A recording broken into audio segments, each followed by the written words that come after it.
Bonjour, c'est Alex de Waterfall Revenue. Bienvenue dans ce nouvel épisode du podcast, un podcast qui te donne les clés pour briller dans un environnement ultra compétitif et décrocher des promotions professionnelles.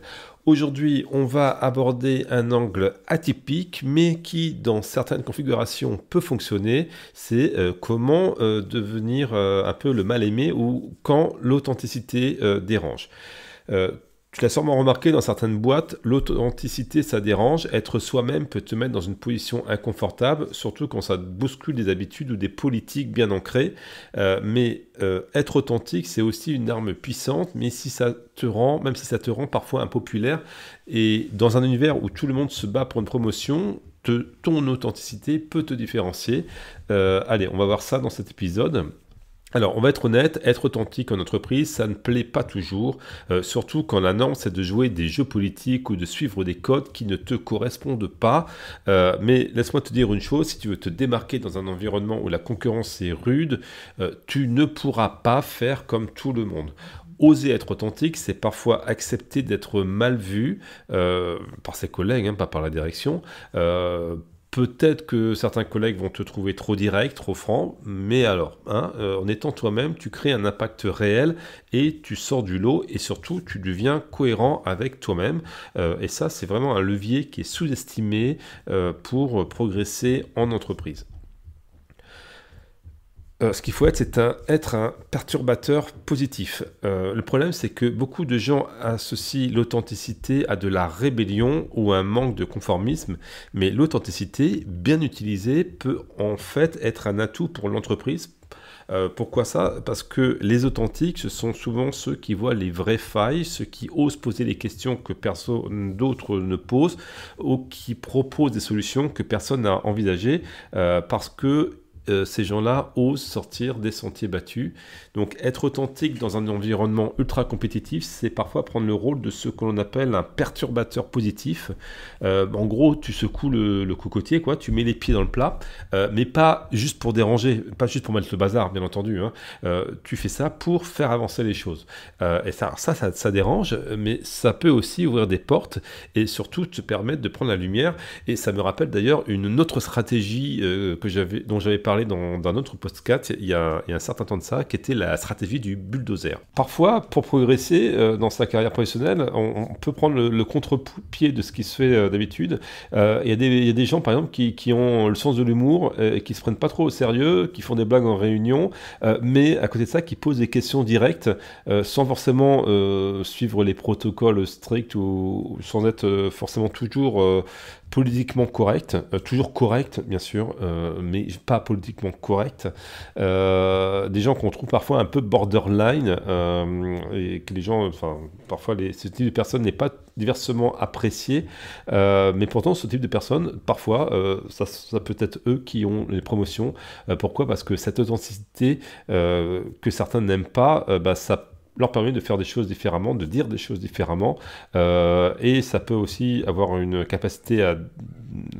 habilité à désamorcer des tensions et à dire des vérités que personne ne voulait entendre ou de dire, mais toujours tout en restant constructif, bien sûr. Et si cette voix différente dans une équipe où tout le monde joue le jeu de la normalité, qui peut faire la différence et qui peut attirer l'attention des décideurs de la hiérarchie. Par contre, ne me fais pas dire ce que j'ai pas dit. L'authenticité, ce n'est pas de balancer tout ce que tu penses à tout le monde à longueur de journée. C'est choisir les moments où tu vas montrer que tu es qui tu es vraiment sans te compromettre. Donc c'est vraiment une question de nuance, d'équilibre. Et c'est quelque chose qui est quand même, je vais pas te le cacher, assez difficile à manier.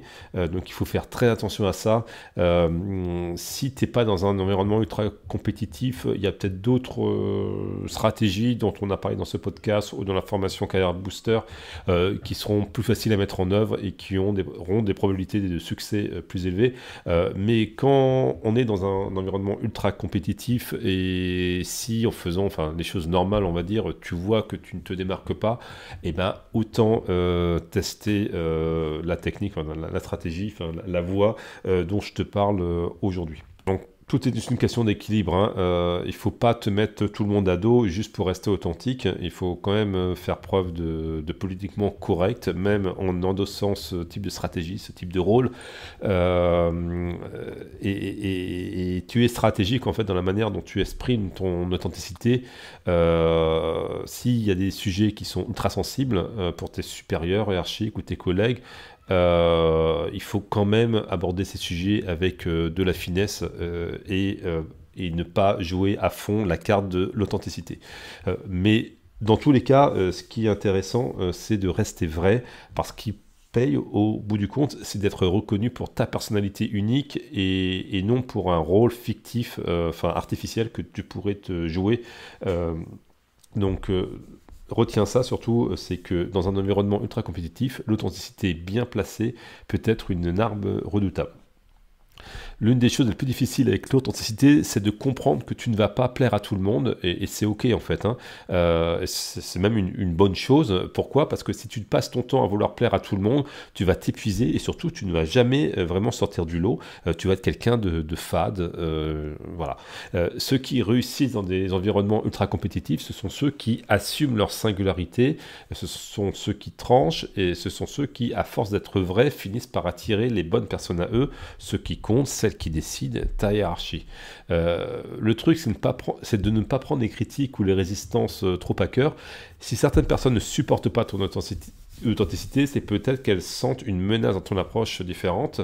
Donc l'important, c'est de rester toi-même sans te laisser abattre, mais dis-toi que dès que tu vas voir des concurrents internes qui commencent à s'agacer de ton comportement, c'est peut-être que tu es sur la bonne voie, c'est que tu les déranges et que tu es un disrupteur, et peut-être que tu es sur la bonne voie.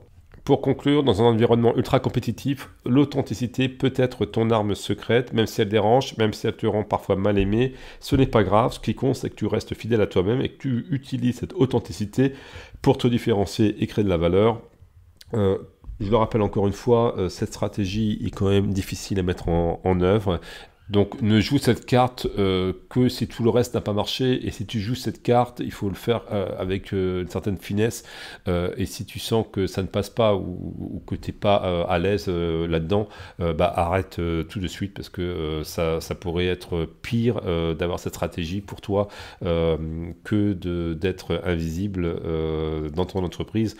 Donc voilà, par contre, si tu veux des solutions plus concrètes pour avoir une promotion plus accessible aussi, je te conseille de jeter un œil sur la formation Carrière Booster qui est incluse dans le pack de formation Waterfall Revenue.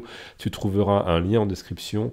Tu peux aussi te rendre sur le site waterfallrevenue.com, et là tu auras toutes les informations sur cette formation en ligne sous forme de vidéo que tu peux suivre pour améliorer tes chances et ta capacité à obtenir une promotion interne rapidement. Merci d'avoir écouté cet épisode, c'était Alex de Waterfall Revenue, et on se retrouve très vite pour la suite de notre série sur la promotion dans un univers ultra compétitif dès demain. Allez, ciao, salut!